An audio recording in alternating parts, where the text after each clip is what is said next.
Jay back here with another video. Today we're about to be watching a WWE video, and this is about to be 10 wrestlers who desperately need a new gimmick. Off the bat, I gotta think of Braun Strowman, bro. Without the injury times, bro has been so boring, bro. He just got the same old shtick that he had like almost back in like 2017. It's been years now, bro. I think he need like a new refresher. I mean, I feel like there's more stuff you can do with him. Don't put him in a comedy role. Just let something else roll along. Hope something else comes new for him. 10 WWE wrestlers who desperately need a new gimmick. Number 10, Apollo Crews. Now, Apollo Crews has been on the WWE main roster for almost a decade, and in that time, Crews has gone through various character reinventions and gimmicks, but none of them have truly catapulted the talented star to the next level. Crews had a semi-successful run in NXT before he was recalled back up to the main roster in 2023. Yet Crews returned with no purpose, and when his partnership with Baron Corbin came to an end, Crews was left lingering around without anything to do. Crews urgently needs a new character that lets his abilities shine, and this is something that Triple H and the creative team should put focus on during 2025. Crews has a lot to offer, yet Crews being basically a seasoned enhancement talent is doing him a massive disservice. Number 9, Austin. Ugh, I feel like Apollo Crews been on the back burner for years, man. He had a little couple of title wins. I think he just needs a whole refresher and just needs to like leave the company and find himself. See, if he keeps this up, like he's just gonna go nowhere. I'm sorry. Honestly, he's just gonna go nowhere. He needs to maybe he needs to go to AEW. Maybe he needs to try TNA. They need more guys in TNA, honestly, right now. Maybe they can. I mean, WWE got a partnership with them now. Maybe they could just send him there, or just like rediscover himself on the indie scene. I feel like he just needs like something that'll push him up. Because like all these little gimmicks he had, the only interesting thing he had going for him was that little Nigerian gimmick. I guess if he's comfortable there, no moving him. Theory. One of the most frustrating storylines of 2024 centered around Austin Theory potentially turning babyface. A babyface turn for Theory was teased time and time again throughout the calendar year, yet WWE just couldn't commit to going all the way with the dissolvement of A-Town Down Under. A Theory at one stage was going to be cemented as a main eventer in That WWE. selfie, Although it was man. clear that Triple H doesn't share that vision, the former Money in the Bank holder has a lot of potential as a babyface act. Now, we've seen countless times over the years just how well Theory does when handling media duties or charity appearances. This is the type of ability WWE looks towards when making decisions on who are going to be the top babyfaces within the company. Is 2025 the year in which Theory finally turns babyface? Well, time will tell. Number 8, Braun Strowman.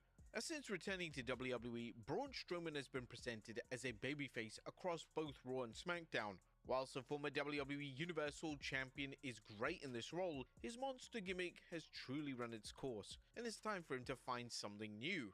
Strowman is definitely better as a babyface act, and his wild antics and spots definitely lean more towards a babyface character, yet Strowman is clearly lacking in character development, and this is something that WWE needs to rectify. One of the ideas that's been thrown around by fans is allowing fans to see inwards and allowing the audience to learn more about Strowman and his story. Strowman has been through a hell over the past few years, and his real life story would actually make fans care about him as a performer. Number 7, Carlito. Yeah, I'm not gonna lie. Honestly, if it's just something different, yeah, like you said, that damn monster gimmick. I can totally agree with that whole thing he just said. It's just been going on for years, and if we go into 2027 and he still has like the same shit, it's gonna be a span of 10 years. He has like the same shit. Carlito's booking since returning to WWE hasn't exactly set the world on fire. Carlito has mainly been used as a side character in the Judgment Day, and whilst at first this acted as passable comedic relief, it's quickly gone stale, and fans are starting to question the point of Carlito in the faction.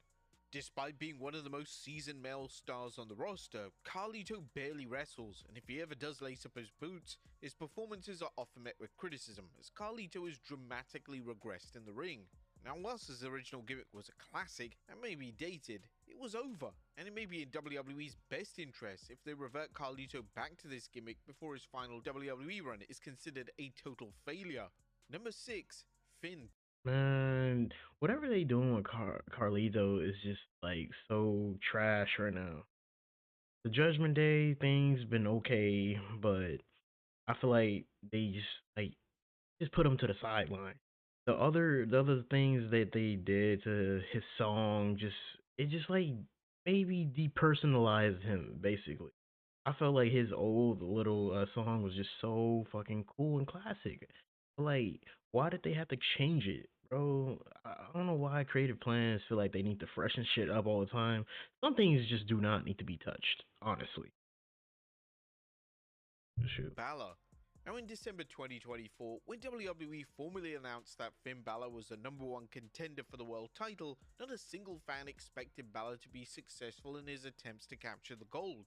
This was the major issue, as it highlighted just how damaged Balor is as a character, and it was a sign that his persona needs a major overhaul.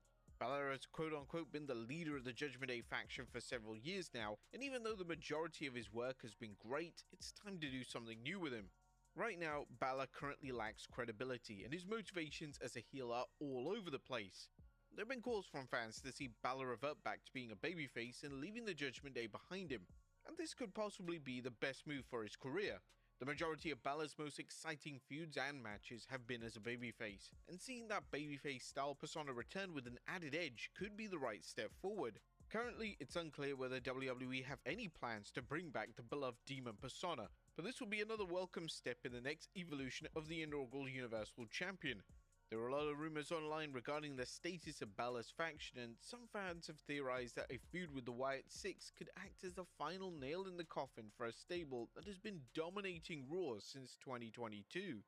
Number 5, Naomi. Yeah, I'm not gonna lie. Every time I see Finn Balor in like a whole battle or battle for like a championship, I just know he's gonna lose. Like it's just like no credibility toward his character anymore. I feel like they just put his not put his career, but like I feel like they just put his credibility in the toilet. Like I don't know how Triple H been running them, but how he booked him like over 10 years ago was like the best booking ever. I just feel like he just needs to another overhaul again. Now, upon returning to WWE at the start of 2024, WWE fans hoped that the company would try something innovative and different with Naomi. She had been using her Feel the Glow persona for years, but there was something that was missing that was preventing her and the character from reaching the next level. It also didn't help that it was never made clear what the character was beyond a fancy entrance, and this is definitely a factor in WWE not going all the way with her. Throughout 2024, it looked like Naomi was going to turn heel, and this was teased countless times during Alliance with Bayley. However, it just never materialized. As things stand, Naomi finds herself in the middle of a storyline with Bianca Belair and Jade Cargill, and due to Cargill being taken out of action, Naomi has stepped into the fold to team with Belair. Now, there have been major rumors that Naomi could be the one behind Jade Cargill's attack, and if this is indeed the case, then it would act as a welcome change of Yo, character. I'm sorry. She looked like a broken Bratz doll, bro. Oh, I'm sorry. That shit is just too funny, bro. That's some good A1 acting though. For Naomi and finally give us something new to do on the Blue brand. Number 4, Omos. Oh, I'm sorry, I'm pausing again, but yeah, Naomi really needs an overhaul right now, bro. Not an overhaul as in like you know, her career, but like she just needs something else to do.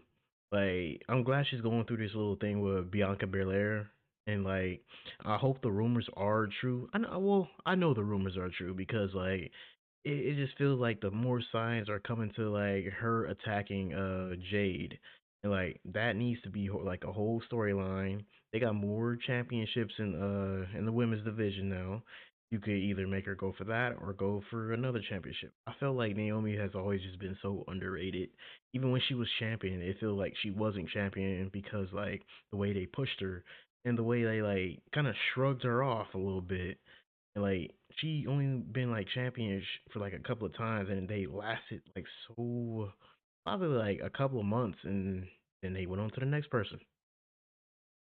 Almost has disappeared entirely from WWE television, and he's been forced to work on his internet presence, particularly his YouTube channel, to stay in the forefront of the fans' minds.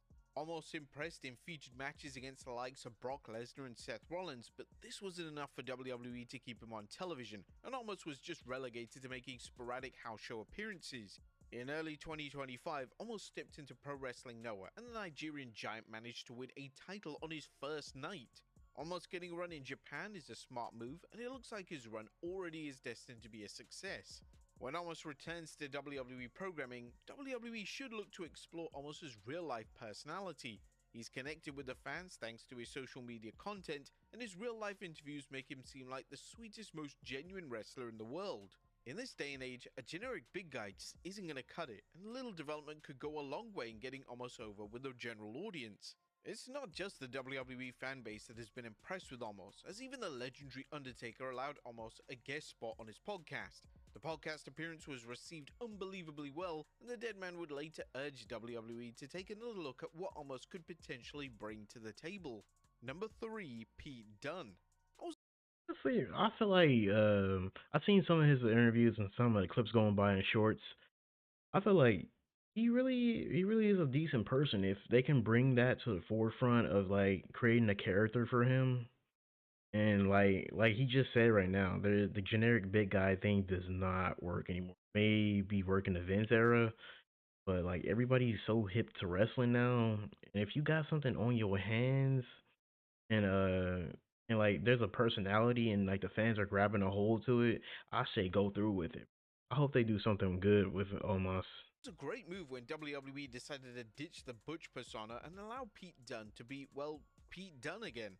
Ultimately, this has had little to no benefit to Dunne, as outside a fun feud with Sheamus, his character was stale within a matter of weeks, and the former WWE UK champion often finds himself on WWE main event, which is clearly a sign that WWE have no creative plans for him. Dunne is an outstanding wrestler and could be a great addition to the mid-card scene on either Raw or SmackDown, yet he currently lacks any character development.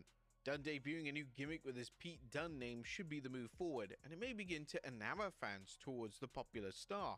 It was reported in 2024 that Dunne was producing matches for WWE Speed, and fans took this as if WWE was slowly fizzling him out as an on-air character, as it's uncommon for wrestlers to pull double duty in this capacity. Nevertheless, Dunne is only 31 years old and still has years upon years left before he even considers retirement. Number 2, Rhea Ripley. Now, some of you ain't gonna like this, but it made all the sense in the world to turn Rhea Ripley babyface. Ripley was incredibly popular despite being a heel, and she had every tool it took to be a top babyface on the women's roster. Whilst Ripley's run as a babyface hasn't been atrocious, the character progression has been abysmal, and fans have urged WWE to do something with Ripley's presentation. Right now, Ripley is presented as invincible, and her character has been in a rut due to a never-ending feud with Liv Morgan. But now with the feud between the two seemingly now in the rearview mirror, then this should mean that Ripley can evolve as a wrestler and as a character, and a slight persona adjustment should be the move forward as WWE heads towards WrestleMania 41. And number 1, The Miz. It's often been said that former WWE champion The Miz That's crazy. He makes the Miz the one. The one. I'm honestly like what they've been doing with the Final Testament, but like it just feels like he's just like a I don't know how many in that group. I keep forgetting, but like it feels like he's just like the last member under Paul Ellering or whatever his name is. Feels like he's like the last member that's just not doing anything. is better as a heel as opposed to a babyface. Whilst this may be true, it could be argued that The Miz's finest character work in recent years has come as a babyface during his vastly underrated feud with Gunther. Since that feud, Miz has turned heel and abandoned his former partner R-Truth. Miz is just back to his old ways, and the Final Testament involvement does add an element of freshness to his personality, yet in the grand scheme of things, The Miz currently feels like the stalest he's ever been as an on-air character. Now don't get us wrong, The Miz is still an incredible asset to WWE, and to his credit, his in-ring work still manages to deliver at a high level which speaks volumes in relation to how talented he is. The issue is that WWE have done everything they can possibly do with him, so what's next? The Miz taking on a new gimmick shouldn't be too difficult, and WWE should look to build Miz as this disgruntled veteran who's now going to do whatever he can to reach the top of the WWE once more. But there you have it folks, 10 WWE Yeah, I'm not gonna lie, this list was pretty valid, man, and all these wrestlers on this list are pretty valid, and like they're like really underrated, and like I feel like they can come up with other plans instead of just like same old shtick for them. Like the Miz has been really well half really good to me, and the recent times, like he was a good like way back then. He was just annoying to me. As I can admit that, but I feel like they need to like do some overhauls with characters. I hope they can nail it and like these people will, like be doing something good in like the recent times because like WWE has been changing and they can benefit from more character changes and they can benefit from more people in the main event and probably like the mid card too. But hey, if you guys like that reaction, like my thoughts on that, like and subscribe, and make sure you suggest more WWE videos. But I'll see you later.